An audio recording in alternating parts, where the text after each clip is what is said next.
Existe um lugar onde a realidade se despedaça como vidro, onde 8 pessoas comuns se depararam com algo que a ciência não consegue explicar, a religião não ousa nomear, e a mente humana simplesmente se recusa a aceitar.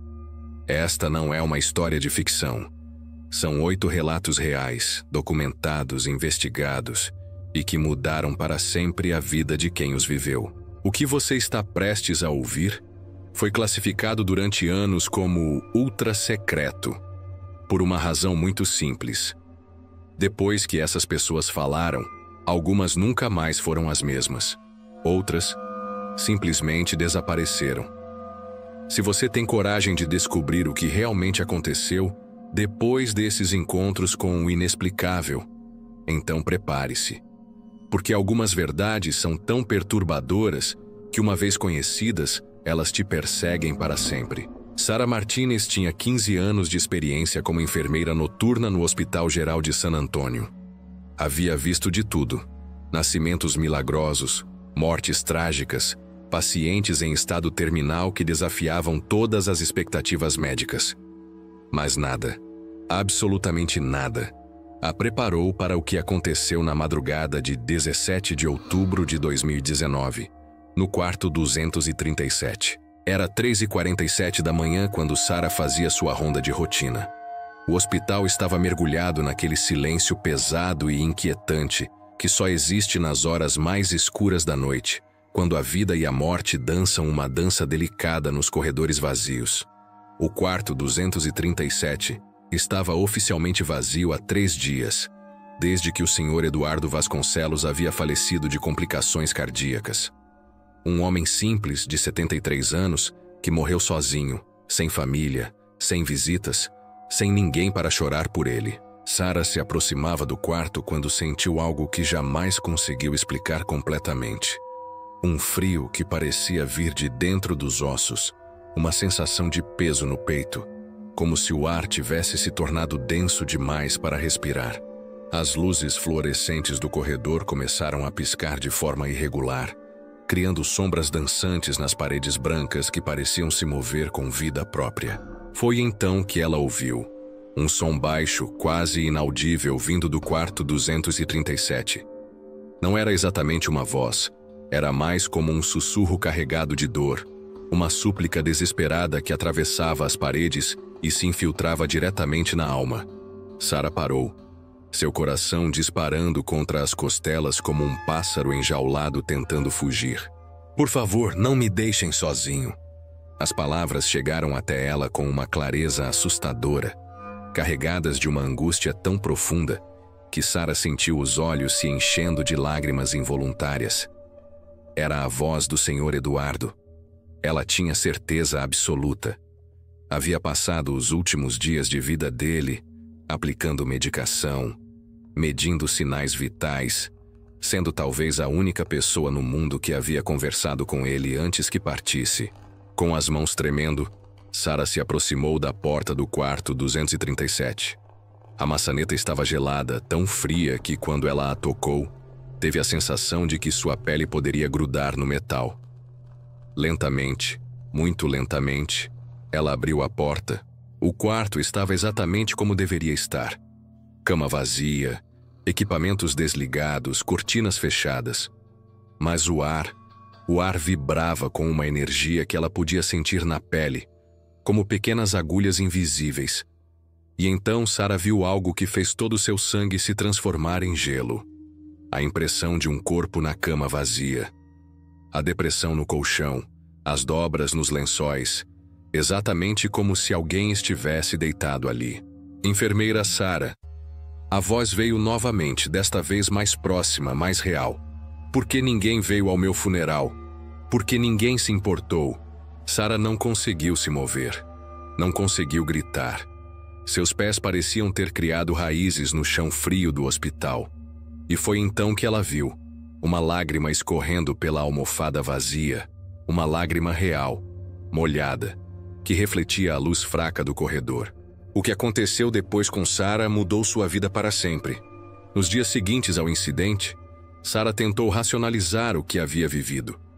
Procurou explicações médicas, psicológicas, qualquer coisa que pudesse dar sentido àquela experiência perturbadora. Mas a verdade é que ela nunca mais conseguiu trabalhar no turno da noite. Cada vez que o sol se punha, uma ansiedade inexplicável tomava conta de seu corpo, uma sensação de que estava sendo observada, de que vozes sussurravam seu nome em lugares vazios. 3 meses depois do acontecido, Sarah descobriu algo que a fez questionar tudo o que acreditava sobre a vida e a morte. Ao pesquisar sobre o Sr. Eduardo Vasconcelos, ela encontrou registros que mostravam uma verdade devastadora. Ele havia sido um homem completamente sozinho, sem família, sem amigos, sem uma única pessoa no mundo que soubesse de sua existência, além dos funcionários do hospital. Seu corpo havia sido cremado em uma cerimônia sem público, sem flores, sem orações, sem ninguém para testemunhar sua partida final. Mas o que mais perturbou Sarah foi descobrir que, na noite em que ela ouviu os sussurros no quarto 237, outros funcionários do hospital relataram experiências similares. Um zelador viu a silhueta de um homem idoso caminhando pelos corredores. Uma recepcionista ouviu o telefone tocar insistentemente no posto de enfermagem. E quando atendia, escutava apenas uma respiração pesada e uma voz fraca perguntando: "Alguém pode me visitar? Estou muito sozinho aqui." A morte não é o fim de tudo. Às vezes é apenas o início de uma nova forma de sofrimento. Dr. Raymond Moody, pesquisador de experiências de quase morte. Hoje, 4 anos depois, Sarah trabalha apenas no turno diurno. Mudou de hospital, mudou de cidade, mudou de vida. Mas ainda acorda algumas noites com a sensação de que alguém está sussurrando seu nome no escuro, implorando para não ser esquecido. Ela nunca mais falou publicamente sobre o quarto 237, mas ainda carrega consigo uma pergunta que a assombra.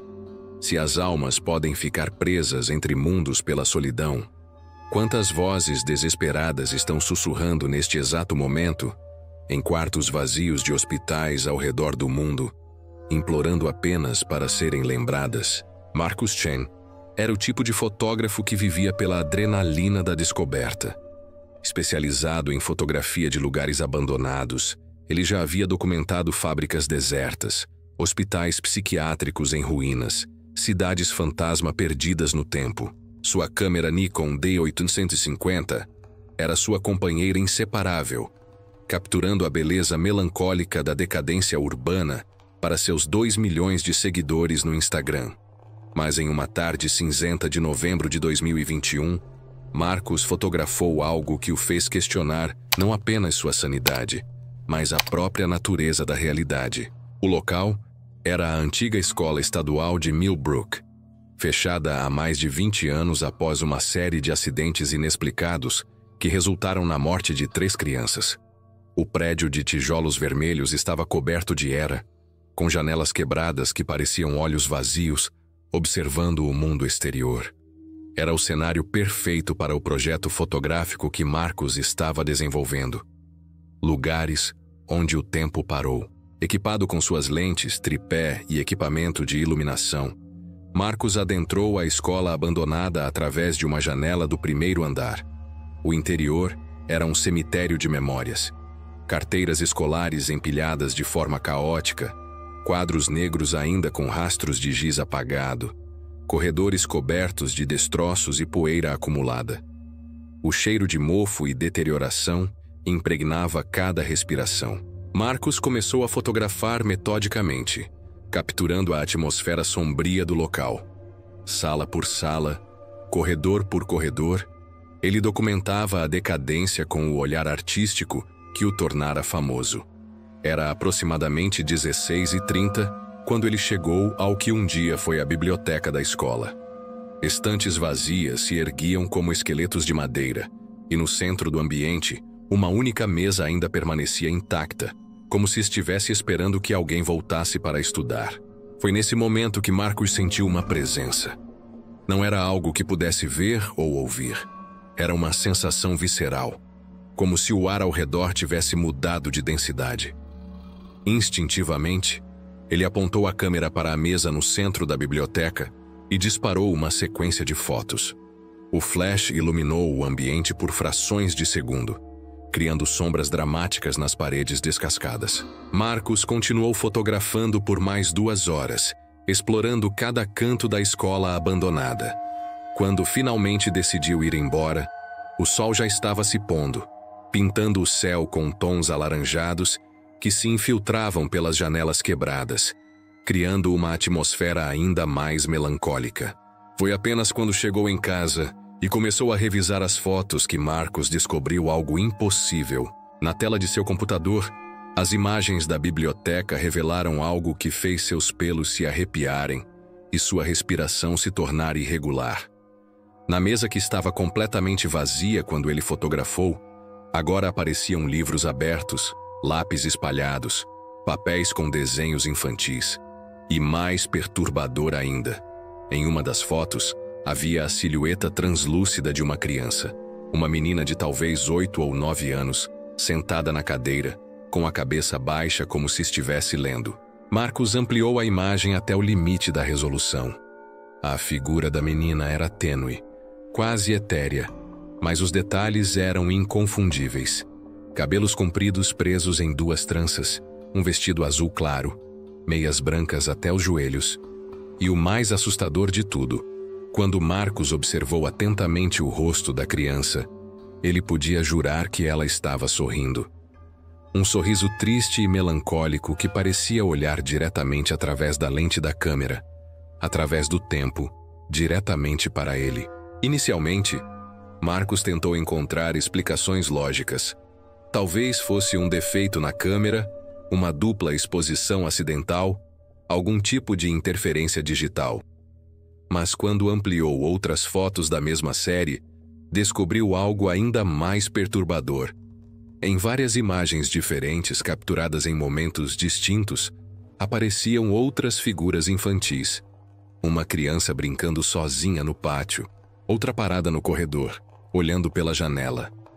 Um menino sentado sozinho em uma carteira escolar, como se ainda estivesse assistindo a uma aula que nunca mais aconteceria. A investigação de Marcus revelou uma verdade arrepiante.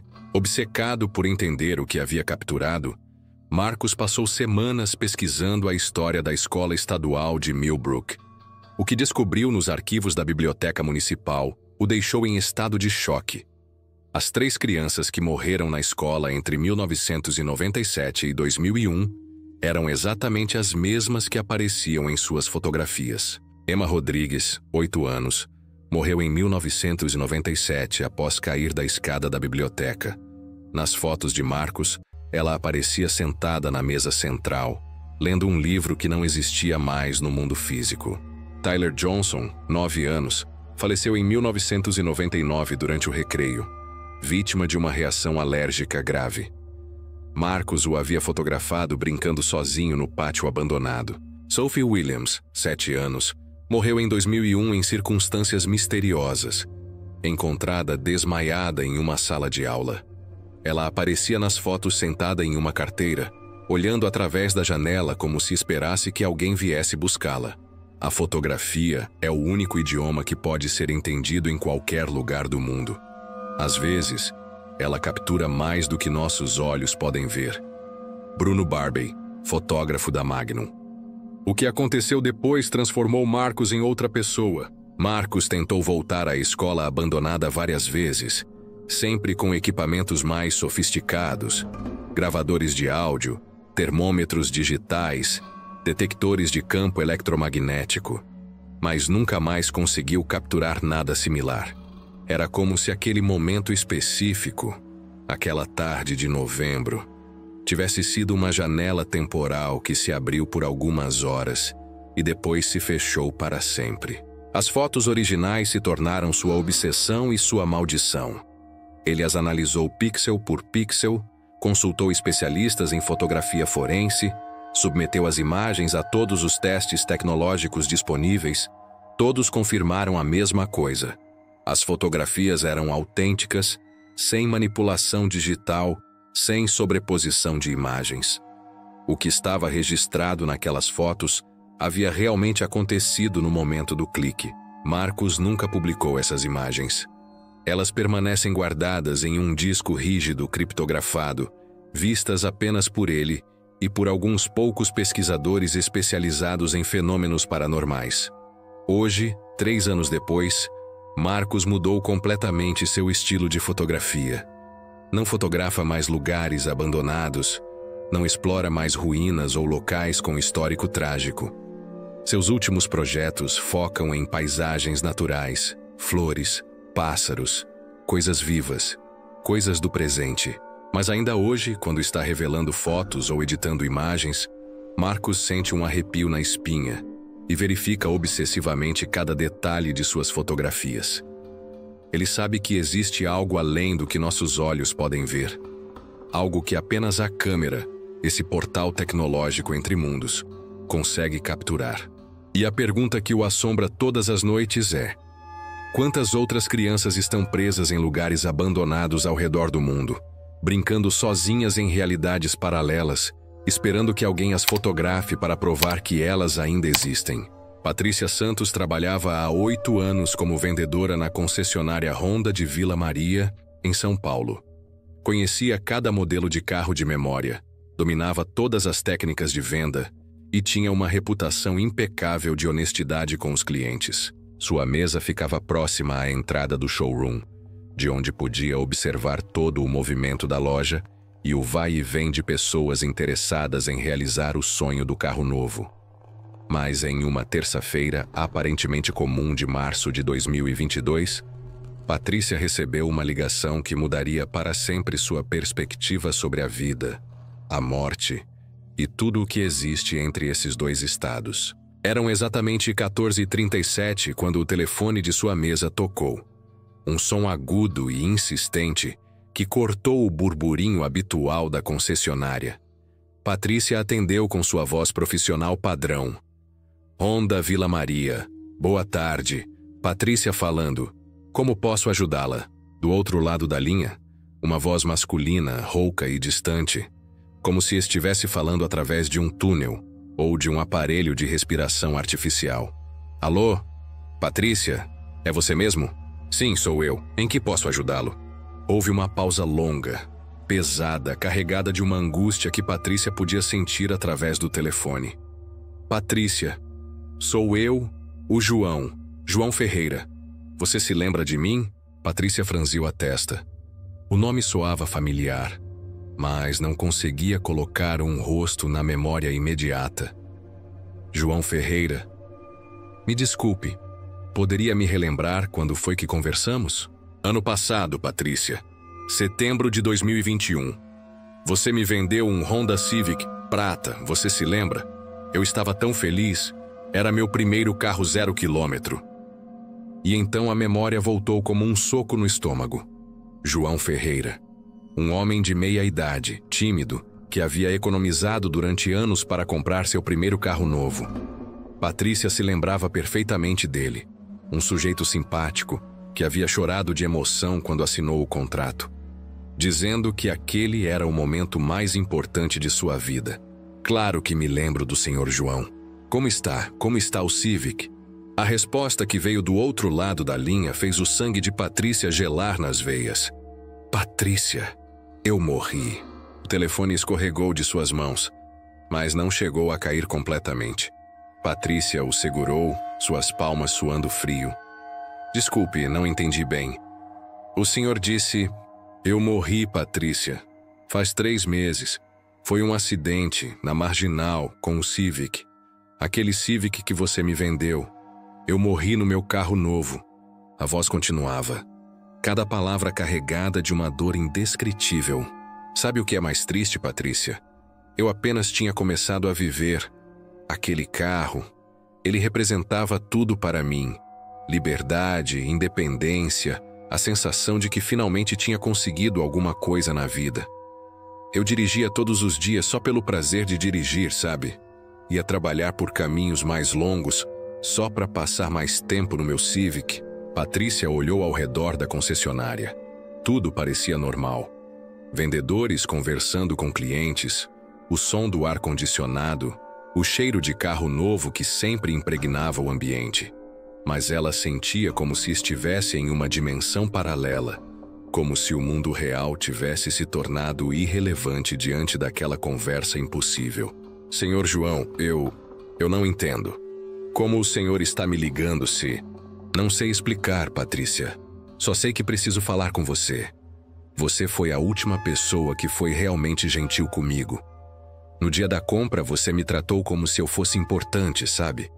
Não como um coitado que estava comprando um carro básico, mas como alguém que merecia respeito, carinho. A voz começou a falhar, como se a ligação estivesse com interferência, mas Patrícia ainda conseguia ouvir cada palavra com uma clareza perturbadora. Patrícia, eu não consegui me despedir de ninguém.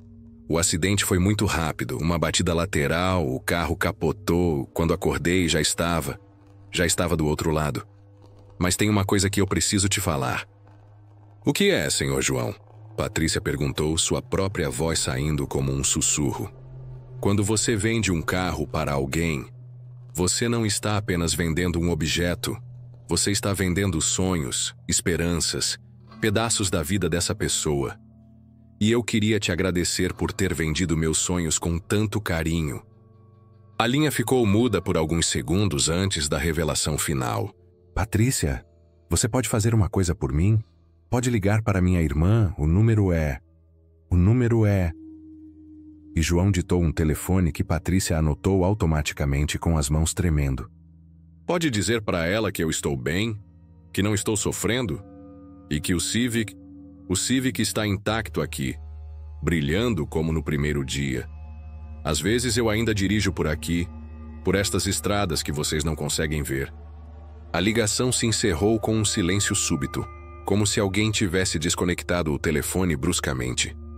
Patrícia ficou alguns minutos segurando o aparelho, ouvindo apenas o tom de linha livre, tentando processar o que havia acabado de acontecer. A investigação de Patrícia revelou uma verdade que abalou suas certezas. Inicialmente, Patrícia pensou que fosse um trote cruel ou algum tipo de pegadinha. Mas algo dentro dela, uma intuição profunda, a compelia a verificar. Com mãos trêmulas, ela discou o número que havia anotado. Alô? Uma voz feminina atendeu. Oi, desculpe o incômodo. Meu nome é Patrícia, eu trabalho na Onda Vila Maria. Eu conheci seu irmão João Ferreira. Do outro lado da linha, um silêncio pesado. Depois um soluço abafado. Você conheceu meu irmão? Mas ele morreu há 3 meses em um acidente? O mundo desabou sobre Patrícia. Eu sei, ele me contou. A morte não é o oposto da vida, mas parte dela. Haruki Murakami, escritor japonês. O que aconteceu depois mudou a forma como Patrícia enxerga sua profissão. A conversa com a irmã de João durou mais de 1 hora. Ela confirmou todos os detalhes. João havia morrido em dezembro de 2021, 3 meses após comprar o Civic, em um acidente na Marginal Tietê. Ele estava voltando do trabalho quando um caminhão invadiu sua pista. A morte foi instantânea, mas o que mais chocou Patrícia foi descobrir que João havia falado sobre ela para a irmã. Ele chegou em casa tão feliz no dia que comprou o carro, contou a irmã de João. Ficou falando sobre uma vendedora muito gentil, que o tratou como um rei, que fez ele se sentir especial. Disse que você tinha sido um anjo na vida dele. Patrícia nunca mais foi a mesma depois daquela ligação. Ela continuou trabalhando na concessionária, mas agora cada venda tem um significado diferente. Ela entende que não está apenas vendendo carros, está vendendo sonhos, momentos de felicidade, memórias que podem ser as últimas de uma pessoa. Nos 2 anos seguintes, Patrícia recebeu mais 3 ligações similares, sempre de clientes que haviam falecido depois de comprar carros com ela. Sempre com a mesma mensagem: gratidão por ter tornado um momento especial ainda mais especial. Ela nunca contou a ninguém sobre essas ligações, exceto para um padre com quem conversou buscando entender o que estava acontecendo. Hoje, Patrícia aborda cada cliente como se fosse a pessoa mais importante do mundo, porque aprendeu que, para algumas pessoas, aquele pode ser realmente o último momento de felicidade plena que terão na vida. E se existe uma forma de comunicação além da morte, se existe algum tipo de gratidão que transcende dimensões, Patrícia quer ter certeza de que sua contribuição para a vida dessas pessoas foi positiva. A pergunta que ela carrega é profundamente tocante. Quantas vezes, em profissões aparentemente comuns, temos a oportunidade de ser o último sorriso, a última gentileza, o último momento de dignidade na vida de alguém? E se soubéssemos que estamos vivendo esses momentos, como isso mudaria a forma como tratamos cada pessoa que cruza nosso caminho? Carlos Mendoza era bibliotecário há 23 anos na Biblioteca Central de Córdoba, na Argentina. Conhecia cada corredor, cada estante, cada livro daquela instituição centenária como se fossem extensões de seu próprio corpo. A biblioteca, construída em 1887, era um labirinto de conhecimento com seus 5 andares, salas secretas, corredores estreitos e mais de 300 mil volumes que guardavam séculos de sabedoria humana. Carlos sempre se sentia em casa entre aquelas paredes impregnadas do cheiro de papel antigo e couro encadernado. Mas em uma noite gelada de junho de 2020, durante a pandemia, quando trabalhava sozinho organizando o acervo, Carlos descobriu que alguns livros da biblioteca guardavam segredos muito mais sombrios do que qualquer conhecimento escrito por mãos humanas. Era véspera de inverno, e Carlos havia ficado até mais tarde para catalogar uma nova aquisição. Uma coleção de livros antigos doada pela família de um professor universitário recém-falecido. A biblioteca estava completamente vazia. Devido às restrições da pandemia, ela permanecia fechada ao público há meses, e apenas funcionários essenciais tinham acesso ao prédio. A solidão e o silêncio criavam uma atmosfera quase monástica, quebrada apenas pelo som ocasional de páginas sendo viradas e pelo tic-tac do relógio antigo na parede principal. Carlos estava no 3º andar, na seção de Filosofia e Ciências Ocultas, catalogando os novos livros sob a luz fraca de uma luminária de mesa.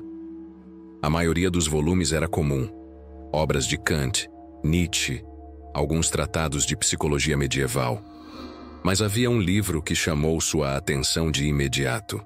Um volume encadernado em couro negro, sem título na capa, sem autor identificado, pesado demais para seu tamanho aparente. Quando Carlos abriu o livro para verificar as primeiras páginas e identificar seu conteúdo, sentiu uma sensação estranha.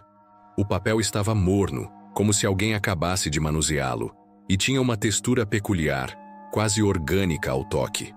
As primeiras páginas continham texto em latim, escrito à mão com uma caligrafia elaborada e tinta que parecia ter sido aplicada recentemente, apesar da idade obviamente antiga do papel.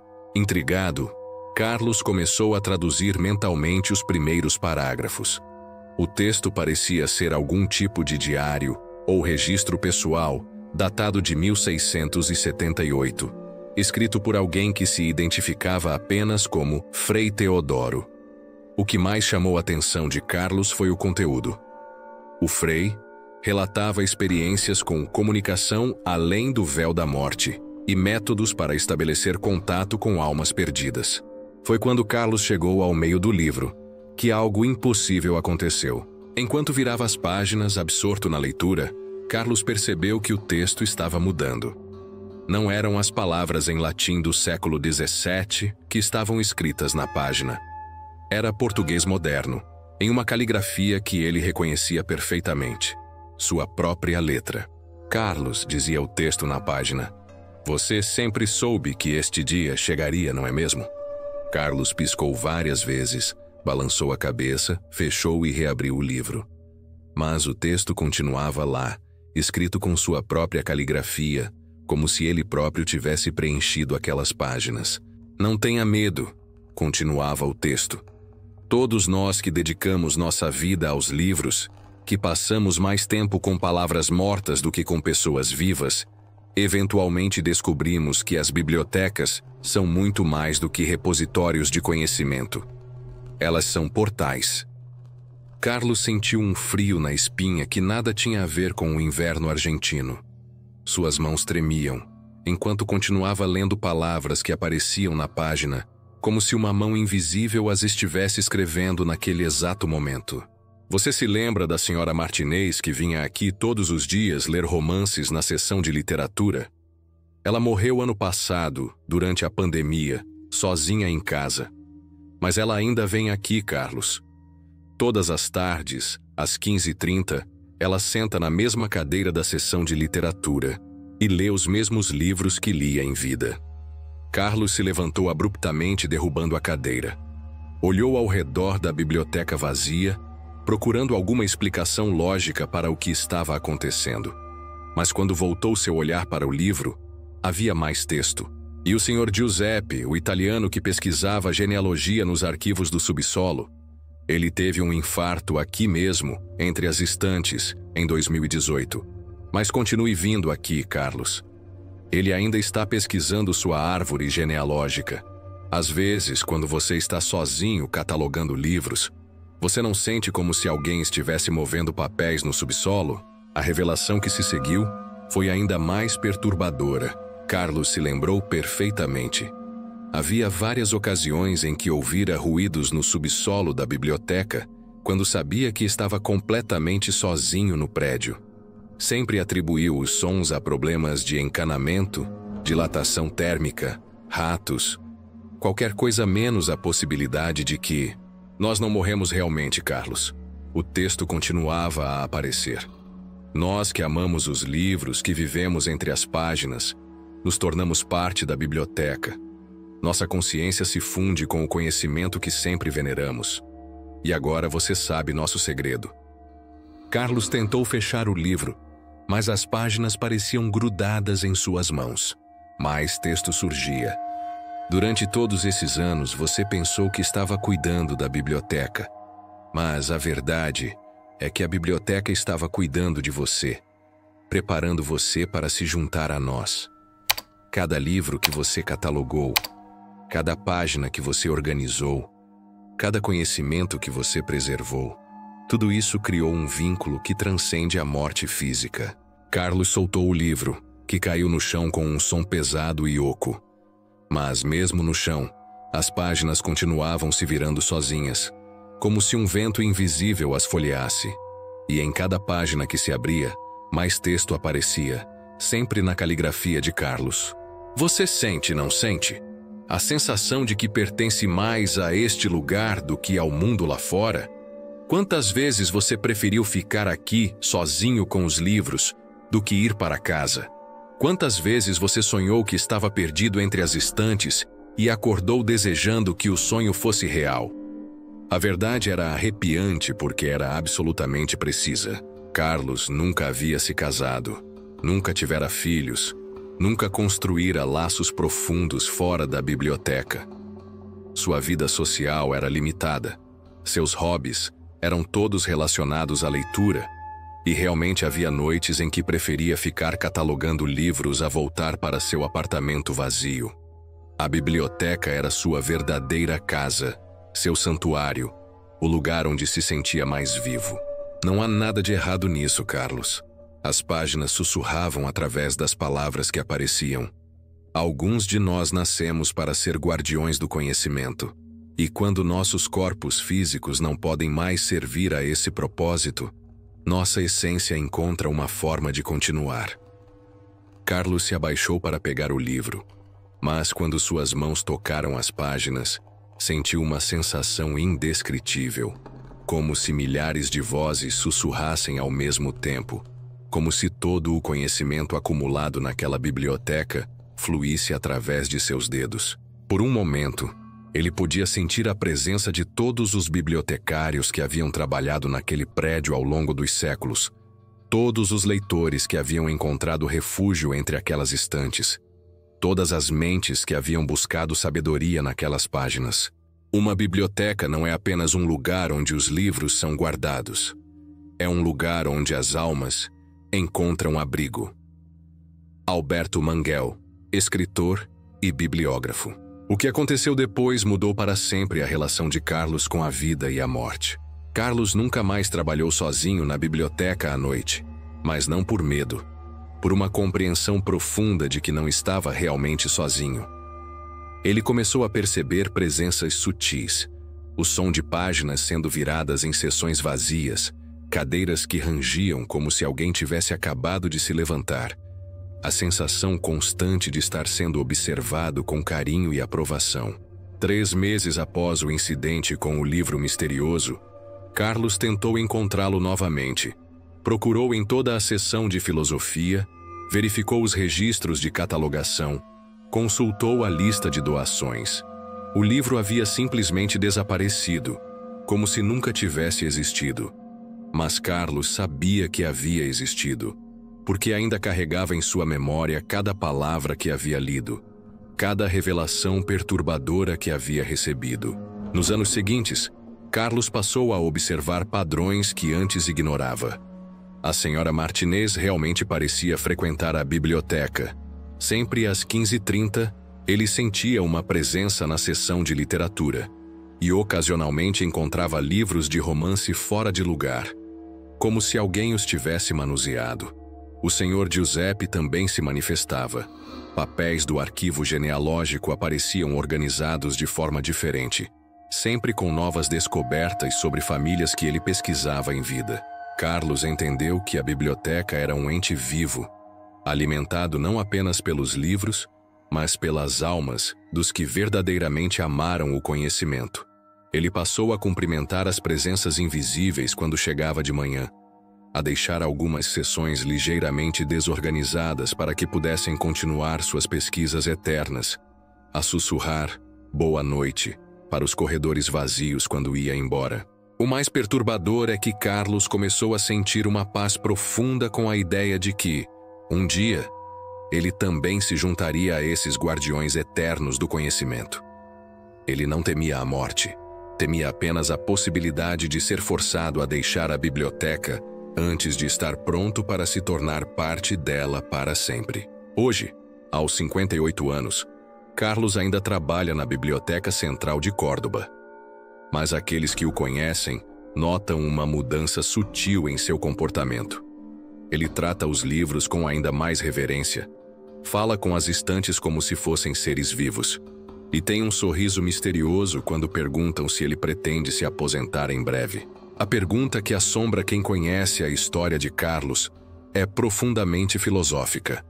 Se existem lugares no mundo onde a paixão humana é tão intensa que transcende a morte física, quantas bibliotecas ao redor do mundo abrigam não apenas livros, mas as almas eternas daqueles que encontraram na sabedoria sua forma mais pura de amor?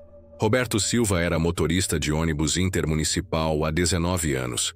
Conhecia cada curva, cada subida, cada descida da rodovia que conectava São Paulo ao interior paulista como se fosse uma extensão de suas próprias veias. Dirigia principalmente no período noturno, transportando trabalhadores, estudantes universitários e ocasionais viajantes através das 247 quilômetros de asfalto que cortavam pequenas cidades, fazendas adormecidas e trechos isolados de Mata Atlântica. Roberto sempre foi um homem prático, cético em relação a superstições e histórias sobrenaturais. Mas na madrugada chuvosa de 13 de outubro de 2019, ele viveu uma experiência que o obrigou a repensar tudo o que acreditava sobre a fronteira entre a vida e a morte. Era uma segunda-feira, e Roberto dirigia o último ônibus da noite, o que os funcionários da empresa chamavam de horário fantasma, um apelido irônico para a viagem das 23h45, que levava apenas alguns passageiros retardatários de volta para casa. Chovia torrencialmente, o tipo de chuva que torna a visibilidade quase nula e transforma cada quilômetro em um desafio de concentração. Os limpadores de para-brisa lutavam contra a água que descia em cortinas espessas, criando um ritmo hipnótico que ecoava no interior quase vazio do veículo. Roberto havia saído de São Paulo com apenas 7 passageiros. Um estudante universitário que voltava para casa depois das aulas, uma enfermeira que terminara um plantão duplo, um senhor idoso que visitara parentes na capital, 2 mulheres que pareciam ser mãe e filha, e um casal jovem que cochilava nos bancos do fundo. Era uma viagem rotineira, silenciosa, embarcada na melancolia típica das madrugadas chuvosas. Quando o ônibus se aproximava do quilômetro 89, em um trecho particularmente isolado da rodovia cercado por eucaliptais densos, Roberto viu algo que o fez pisar automaticamente no freio. Uma figura parada na beira da estrada, completamente encharcada, fazendo sinal para que o ônibus parasse. Era um jovem, aparentando uns 25 anos, vestindo uma camiseta branca e jeans, sem guarda-chuva, ou qualquer proteção contra a chuva torrencial. Roberto parou o ônibus, abriu as portas e gritou por cima do som da chuva: "Rapaz, entra logo que você vai pegar pneumonia aí fora!" O jovem subiu lentamente, pingando água por todo o corredor. Sua pele estava pálida demais, quase azulada, e seus lábios tinham uma coloração roxa que Roberto atribuiu ao frio intenso da madrugada chuvosa. O rapaz não falou nada, apenas acenou em agradecimento. Pagou a passagem com moedas que pareciam estar geladas e se dirigiu para um banco no meio do ônibus. Roberto retomou a viagem, mas algo no comportamento do jovem o incomodava. Através do espelho retrovisor, ele observava o passageiro recém-embarcado. O rapaz estava completamente imóvel, olhando fixamente para a janela, sem parecer notar que estava ensopado e pingando água no chão do ônibus. Mais estranho ainda, nenhum dos outros passageiros parecia ter notado sua presença. 15 minutos depois, próximo ao quilômetro 104, Roberto viu outra figura na beira da estrada. Desta vez era uma mulher, também jovem, também completamente encharcada, também fazendo sinal para que o ônibus parasse. Roberto sentiu um arrepio, mas parou o veículo novamente. A mulher subiu com a mesma lentidão sobrenatural do rapaz anterior. Ela vestia um vestido azul claro que grudava em seu corpo devido à chuva, e seus cabelos longos escorriam água como se ela tivesse acabado de sair de um rio. Como o jovem, ela pagou a passagem com moedas geladas e se sentou em silêncio, algumas fileiras atrás dele. Roberto começou a sentir que algo estava profundamente errado. Durante os próximos 30 quilômetros, Roberto pegou mais 4 passageiros na beira da estrada. Todos jovens, todos encharcados, todos com aquela palidez cadavérica e aquela imobilidade perturbadora. Todos pagavam com moedas que pareciam ter saído de um freezer. Todos se sentavam em silêncio absoluto. Todos eram completamente ignorados pelos passageiros normais do ônibus. O mais assustador era que Roberto começou a notar um padrão. Todos os passageiros espectrais embarcavam exatamente nos quilômetros onde, ao longo dos anos, ele se lembrava de ter visto acidentes graves na rodovia. O primeiro rapaz havia embarcado próximo ao local onde 3 anos atrás, um jovem motociclista havia morrido em uma colisão. A mulher de vestido azul subiu perto do ponto onde uma jovem havia perdido a vida quando seu carro derrapou na chuva. Quando Roberto se aproximou do quilômetro 156, seu coração disparou. Ele conhecia aquele trecho muito bem. Era onde, há exatos 5 anos, um ônibus da mesma empresa havia capotado durante uma tempestade, matando 8 pessoas. E ali, na beira da estrada, estavam 8 figuras paradas em fila, todas fazendo sinal para que ele parasse. Roberto pisou no acelerador ao invés do freio. Pela primeira vez em 19 anos de profissão, Roberto quebrou o protocolo da empresa e passou direto por passageiros que pediam carona. Mas através do espelho retrovisor, ele viu algo que fez seus pelos se arrepiarem.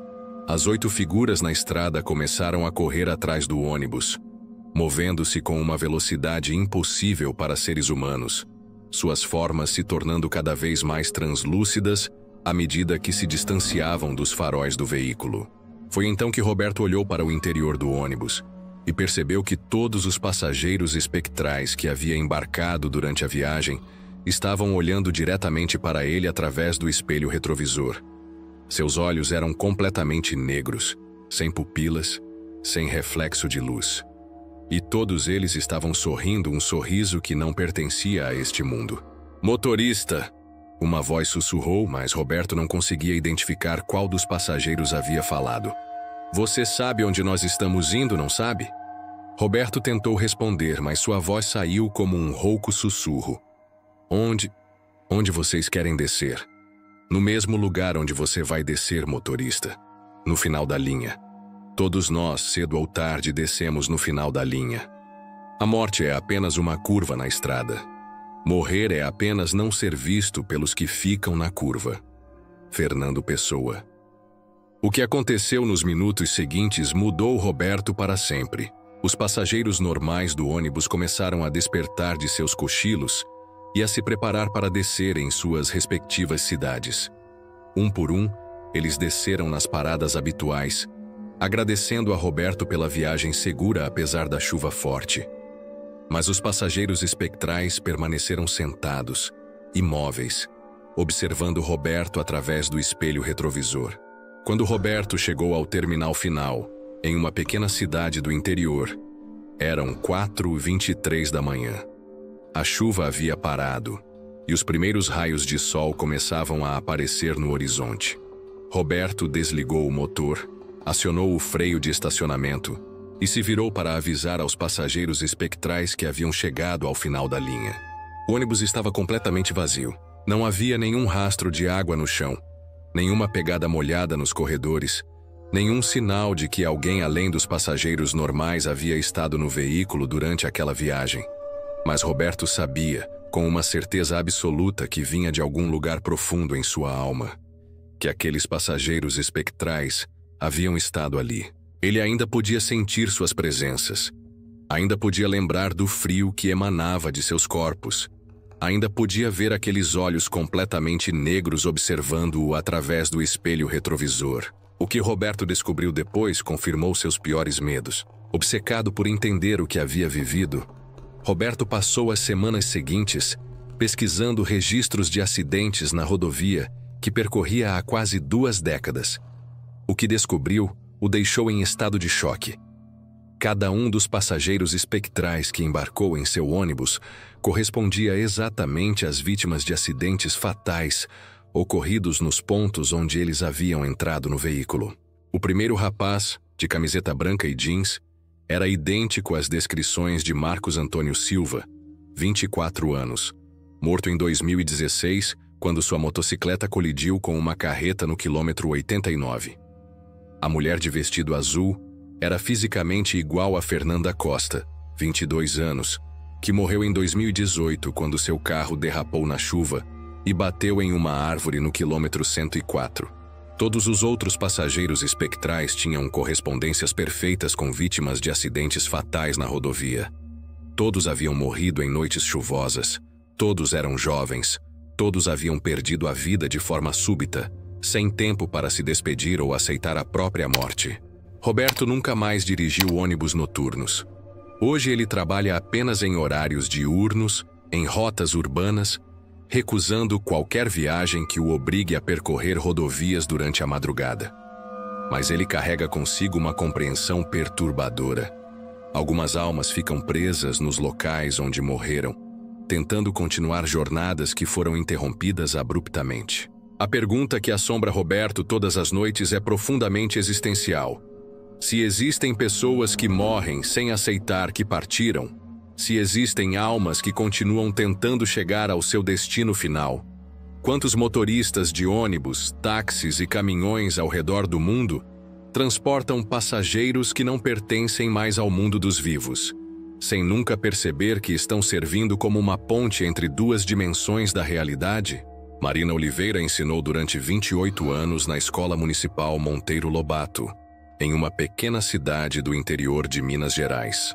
Conhecida pela paciência infinita e pelo carinho genuíno que dedicava às crianças, Marina era o tipo de educadora que marcava para sempre a vida de seus alunos. Sua sala de aula, a número 14, no 2º andar do prédio principal da escola, era um universo colorido de aprendizado, com desenhos infantis nas paredes, plantas cuidadosamente cultivadas no peitoril das janelas, e uma atmosfera de acolhimento que fazia até as crianças mais tímidas se sentirem em casa. Mas no último ano de sua carreira, aos 61 anos de idade, Marina descobriu que algumas crianças nunca realmente deixam a escola, mesmo depois de partirem deste mundo. O ano letivo de 2021 foi particularmente difícil devido à pandemia.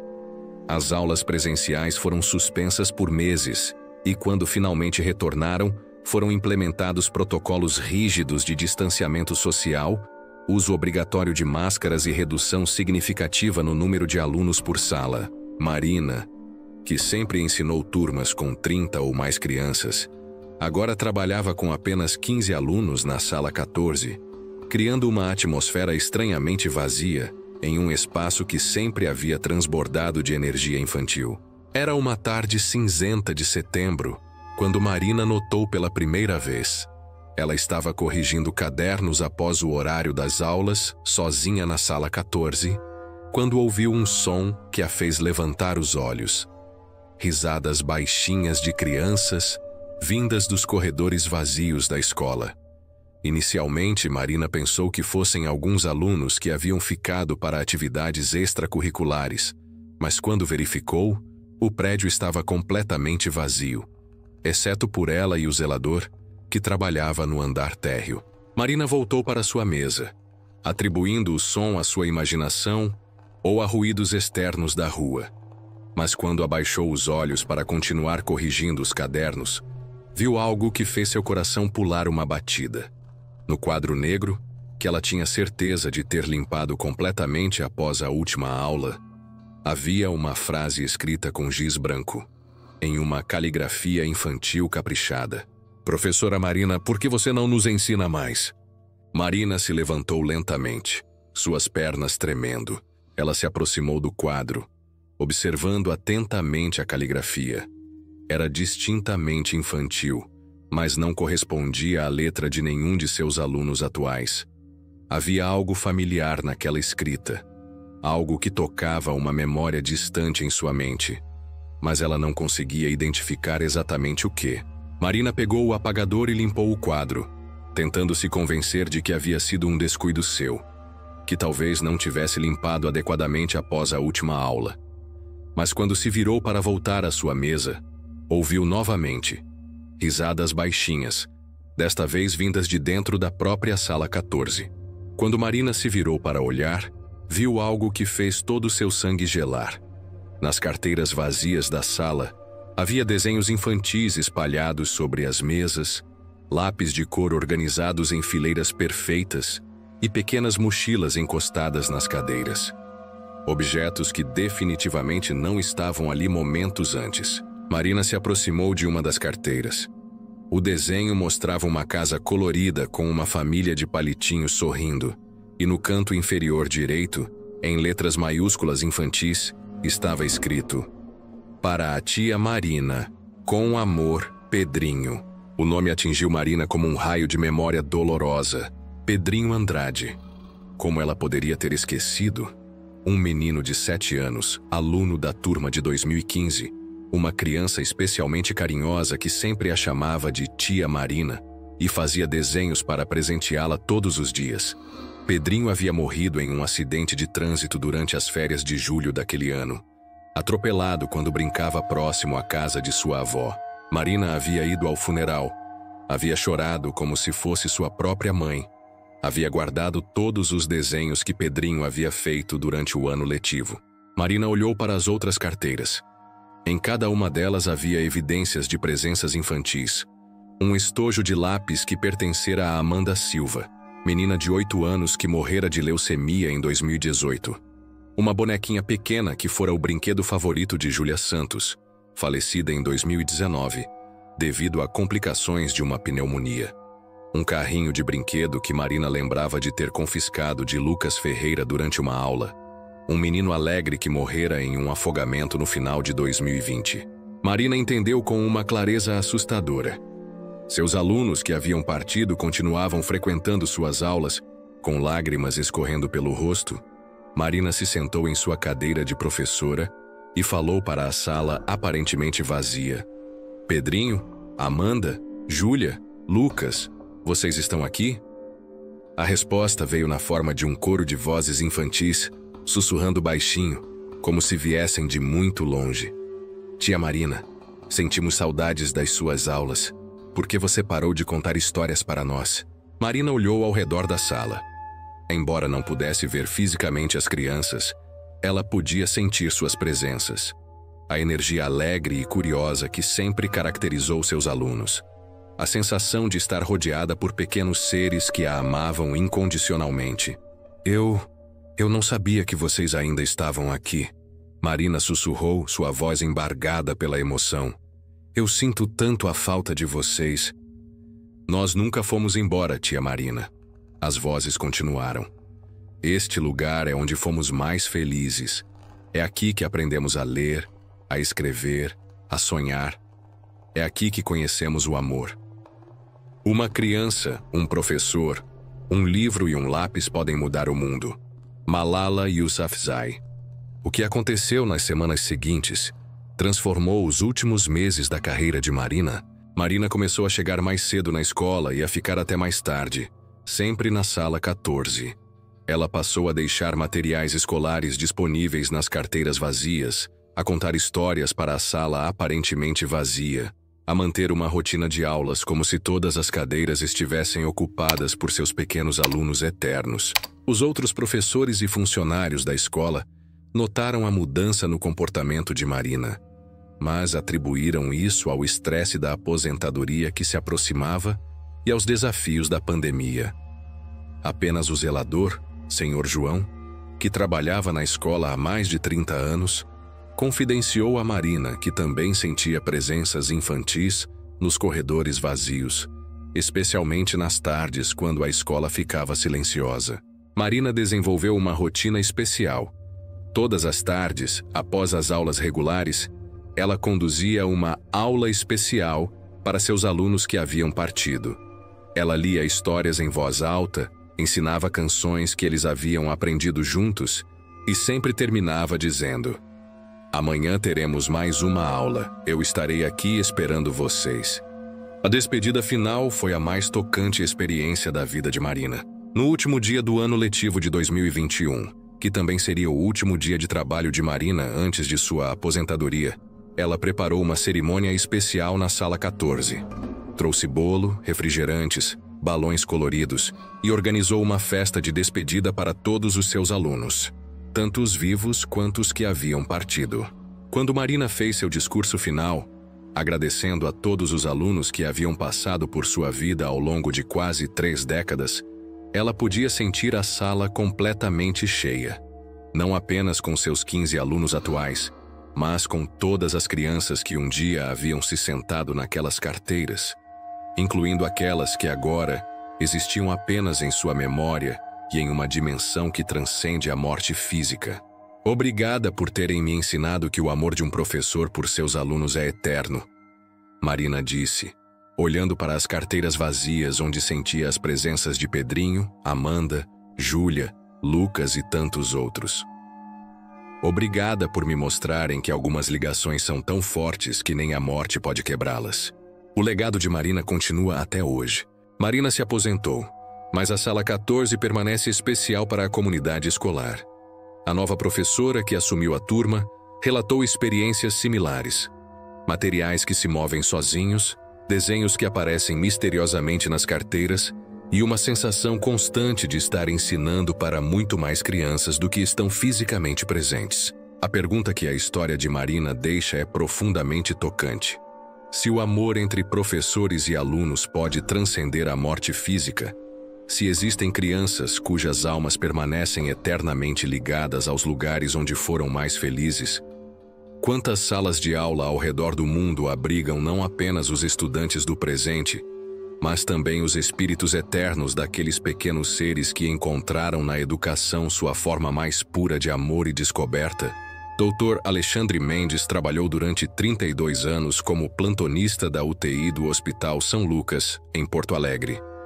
Ao longo de sua carreira, presenciou milhares de nascimentos, curas milagrosas, despedidas dolorosas e mortes que marcaram para sempre sua compreensão sobre a fragilidade e a resistência da vida humana. Como médico intensivista, Alexandre desenvolveu uma relação única com a fronteira entre a vida e a morte. Ele sabia exatamente como reconhecer quando um paciente estava lutando para permanecer neste mundo e quando estava se preparando para partir. Mas no último ano, antes de sua aposentadoria, aos 64 anos de idade, Dr. Alexandre descobriu que alguns pacientes nunca realmente partem. Eles apenas mudam de forma de existir dentro do hospital. A UTI do Hospital São Lucas era um ambiente de alta tensão emocional, onde a vida e a morte travavam batalhas constantes em leitos cercados por equipamentos sofisticados de monitoramento. Alexandre conhecia cada som, cada sinal, cada nuance daquele universo médico. O bip ritmado dos monitores cardíacos, o sussurro dos respiradores artificiais, o zumbido constante dos equipamentos que mantinham corpos humanos funcionando quando a vontade própria já não era suficiente. Era uma madrugada particularmente silenciosa de março de 2023, quando o Dr. Alexandre notou pela primeira vez. Ele fazia sua ronda noturna pelos leitos da UTI, verificando prontuários e observando os sinais vitais de seus pacientes, quando ouviu algo que o fez parar imediatamente. Uma voz fraca chamando seu nome. Dr. Alexandre! Dr. Alexandre! A voz vinha do leito 12, que havia sido ocupado até 3 dias antes por Dona Esperança Carvalho, uma senhora de 79 anos que falecera após complicações de uma cirurgia cardíaca. O leito estava oficialmente vazio, limpo e preparado para receber um novo paciente no dia seguinte. Mas quando Alexandre se aproximou, viu algo que fez seu coração de médico experiente disparar. A depressão no colchão, como se alguém estivesse deitado ali, e os lençóis dobrados exatamente na posição em que Dona Esperança costumava se posicionar. Dr. Alexandre se aproximou lentamente do leito 12. Dona Esperança! Ele sussurrou, sentindo-se simultaneamente científico e completamente fora de sua zona de conforto racional. É a senhora? A resposta veio na forma de uma voz fraca, mas inconfundivelmente familiar. Doutor, eu não consigo ir embora. Tem alguma coisa que me prende aqui. Alexandre olhou ao redor da UTI. Os outros pacientes dormiam, conectados aos seus respectivos aparelhos, monitorados por enfermeiras que trabalhavam silenciosamente nos postos de observação. Tudo parecia normal, exceto pela conversa impossível que ele estava tendo com uma paciente que havia morrido há 3 dias. O que aprende aqui, Dona Esperança? Alexandre perguntou, sua formação médica lutando contra uma experiência que desafiava tudo o que havia aprendido em décadas de medicina. Meu neto, doutor. Meu neto Pedrinho. Ele ainda não sabe que eu morri. Ele vem me visitar toda quinta-feira às 15. Hoje é quinta-feira. Ele vai chegar e não vai me encontrar. Como eu posso partir sabendo que ele vai sofrer sozinho? Alexandre sentiu um arrepio que nada tinha a ver com o ar-condicionado da UTI. Ele se lembrava perfeitamente. Dona Esperança realmente tinha um neto de 12 anos, que a visitava religiosamente todas as quintas-feiras. O menino chegava sempre às 15 horas em ponto. Trazia desenhos feitos na escola, contava sobre suas notas, seus amigos, seus sonhos. A relação entre avó e neto era de uma ternura que emocionava toda a equipe médica.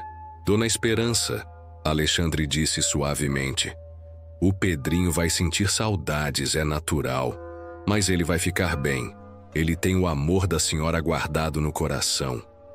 Doutor, eu preciso me despedir dele. Preciso dizer que eu vou estar sempre cuidando dele, mesmo de longe. Ele não pode crescer achando que eu o abandonei. Alexandre sentiu lágrimas se formando em seus olhos. Em 32 anos de medicina, havia presenciado incontáveis despedidas, mas nunca havia experimentado algo tão tocante quanto uma avó morta se preocupando com o bem-estar emocional de seu neto. Como posso ajudá-la, Dona Esperança? Quando ele chegar hoje, às 15 horas, pode dizer para ele que eu apareci para você em um sonho? Pode dizer que eu pedi para ele ser forte, estudar bastante e cuidar bem da mamãe dele? Pode dizer que eu vou estar sempre por perto, mesmo que ele não possa me ver? Naquela tarde, às 15 em ponto, Pedrinho chegou para visitar sua avó. Alexandre esperou o menino no corredor da UTI. Quando viu o garoto de 12 anos caminhando com um desenho nas mãos e um sorriso expectante no rosto, o médico sentiu o coração se partir. Como explicar para uma criança que sua avó havia partido? Como cumprir a promessa feita a uma alma que se recusava a descansar? Pedrinho, Alexandre disse suavemente, ajoelhando-se para ficar na altura do menino. Eu preciso conversar com você sobre sua avó.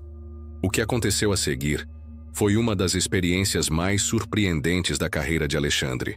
Quando ele terminou de explicar sobre a morte de Dona Esperança e transmitiu a mensagem que ela havia pedido, Pedrinho olhou diretamente para o leito 12 e disse: Eu sei que a vovó está aí, doutor. Eu posso sentir o cheiro do perfume dela. Alexandre se virou para olhar o leito vazio. Por um momento, jurou ter visto a silhueta translúcida de Dona Esperança, sorrindo e acenando para o neto. E então, pela primeira vez em 3 dias, o leito 12 pareceu realmente vazio. O que Dr. Alexandre descobriu nos meses seguintes transformou sua compreensão sobre a morte após o incidente com Dona Esperança. Alexandre começou a prestar atenção a detalhes que antes ignorava. Percebeu que alguns leitos da UTI mantinham presenças por dias ou semanas após a morte de seus ocupantes. Sempre pacientes que haviam partido com questões emocionais não resolvidas. Pais preocupados com filhos pequenos, esposas que não conseguiam deixar maridos doentes, avós que prometeram estar presentes em formaturas e casamentos. Alexandre desenvolveu uma prática única. Ele começou a conversar com esses pacientes especiais, ajudando-os a resolver suas questões pendentes. Fazia ligações telefônicas para familiares, transmitia mensagens de despedida, organizava encontros para que últimas palavras pudessem ser ditas. E, invariavelmente, após essas resoluções, as presenças desapareciam, deixando os leitos verdadeiramente vazios e em paz. A medicina cura o corpo, mas só o amor pode curar a alma. Pat Adams, médico e escritor. Isabel Rodrigues trabalhou durante 18 anos como coveira no Cemitério da Consolação, em São Paulo, um dos mais antigos e respeitados cemitérios do Brasil. Isabel quebrou barreiras de gênero em uma profissão tradicionalmente masculina, conquistando o respeito de colegas e familiares enlutados através de sua dedicação, seriedade e o carinho especial com que tratava cada sepultamento. Para Isabel, cavar sepulturas não era apenas um trabalho, era um ato de amor final, uma forma de garantir que cada pessoa tivesse um descanso digno e respeitoso. Mas em seus últimos 2 anos de profissão, Isabel descobriu que nem todos os mortos descansam em paz, e alguns ainda têm histórias para contar. O Cemitério da Consolação é um universo de mármore, granito e memórias, onde repousam mais de 1 milhão de pessoas que viveram, amaram, sofreram e partiram ao longo de mais de 150 anos de história paulistana. Isabel conhecia cada setor, cada mausoléu, cada lápide simples e cada jazigo familiar como se fosse um mapa gravado em sua alma. Trabalhava principalmente no turno da tarde, quando o movimento de visitantes diminuía, e ela podia se concentrar na preparação de novas sepulturas e na manutenção das existentes. Era uma tarde nublada de junho de 2022, quando Isabel estava preparando uma sepultura na quadra 15, setor C, para um sepultamento marcado para o dia seguinte. Enquanto cavava a terra escura e úmida, sentiu algo que nunca havia experimentado em quase 2 décadas de profissão. A sensação de estar sendo observada intensamente por alguém muito próximo. Isabel parou de cavar e olhou ao redor. O cemitério estava praticamente vazio, exceto por 2 senhoras que visitavam um túmulo a cerca de 50 metros de distância e um homem idoso que regava flores em um jazigo familiar. Nada que justificasse aquela sensação intensa de estar sendo observada. Foi então que Isabel ouviu a voz: "Moça, moça da pá." A voz vinha de baixo, do fundo da cova que ela estava cavando. Uma voz masculina, rouca, como se viesse de muito longe. "Você pode me escutar?" Isabel sentiu as pernas fraquejarem. Em 18 anos cavando sepulturas, havia encontrado de tudo. Objetos perdidos, raízes de árvores, tubulações antigas, até mesmo algumas ossadas muito antigas que foram devidamente encaminhadas para a análise. Mas nunca, jamais, havia ouvido uma voz vindo do fundo de uma cova. Quem está falando? Isabel sussurrou, sentindo-se simultaneamente assustada e curiosa. Sou eu, aqui embaixo, na sepultura ao lado. Meu nome é Antônio Pereira. Morri em 1987.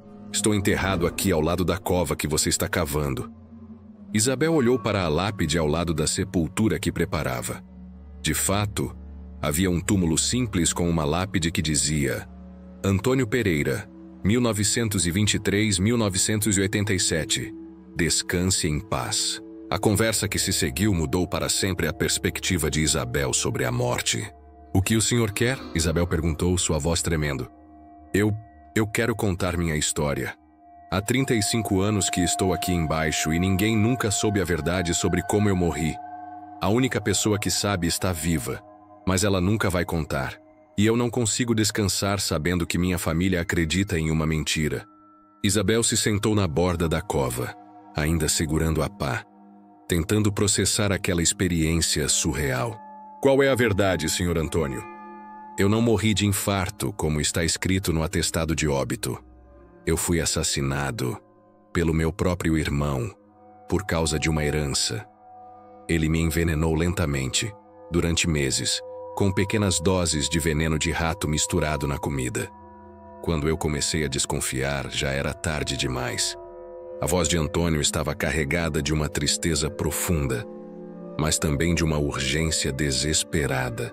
Meu irmão ainda está vivo. Ele tem 82 anos agora. Mora na Rua Augusta, número 1247. Ele gastou minha herança, vendeu minha casa, contou para toda a família que eu morri de problemas cardíacos. Mas antes de morrer de verdade, ele precisa confessar. Minha filha merece saber a verdade. A verdade é como a luz solar. As pessoas tendem a fechar as cortinas quando é muito brilhante. Dorothy Allison, escritora. O final que revelará o destino de todos esses relatos. Isabel nunca fez nada com as informações que recebeu de Antônio. Como poderia? Quem acreditaria que ela havia conversado com um morto? Mas ela carrega essa história, e muitas outras similares que ouviu durante seus últimos anos como coveira. Porque a verdade é que Isabel descobriu algo que poucos seres humanos sabem. Os cemitérios não são apenas lugares onde os mortos repousam. São bibliotecas vivas de histórias não contadas, de verdades não reveladas, de amores não correspondidos, de injustiças não resolvidas. 8 pessoas comuns, 8 profissões diferentes, 8 encontros com o inexplicável que mudaram para sempre suas vidas. Sara, a enfermeira que nunca mais trabalhou à noite. Marcos, o fotógrafo que abandonou lugares abandonados. Patrícia, a vendedora que trata cada cliente como se fosse o último. Carlos, o bibliotecário que conversa com os livros. Roberto, o motorista que evita estradas escuras. Marina, a professora aposentada que ainda sente seus alunos eternos. Dr. Alexandre, que aprendeu que a medicina vai além do corpo físico. E Isabel, a coveira que descobriu que os mortos têm muito a dizer, mas existe algo que conecta todos esses relatos. Algo que só agora podemos revelar. Todos esses eventos aconteceram na mesma região geográfica, num raio de 200 quilômetros entre São Paulo e interior. Todos aconteceram entre 2019 e 2023. E todos envolvem pessoas que morreram com questões emocionais não resolvidas, presas entre 2 mundos pela força de seus sentimentos. A pergunta que fica é: se 8 pessoas, em profissões completamente diferentes, viveram experiências similares numa mesma região e período, quantas outras pessoas ao redor do mundo estão tendo encontros com o inexplicável neste exato momento? Quantas almas estão tentando se comunicar, buscando resolução, pedindo para serem lembradas? E mais importante, depois de ouvir esses 8 relatos, você ainda acredita que a morte é o fim de tudo? Porque a verdade mais arrepiante sobre essas histórias Não é o fato de terem acontecido, é o fato de que elas continuam acontecendo todos os dias, em hospitais, escolas, bibliotecas, estradas e cemitérios ao redor do mundo inteiro. A pergunta final que deixamos para você é: se tivesse a oportunidade de conversar com alguém que já partiu, quem seria? E o que você diria? Você acredita que isso realmente aconteceu? Já viveu algo parecido com isso? Se essas histórias tocaram algo profundo em você, é porque este vídeo precisava chegar até você. Se inscreva no canal, mas só se tiver coragem de descobrir mais verdades que o mundo não quer que você saiba.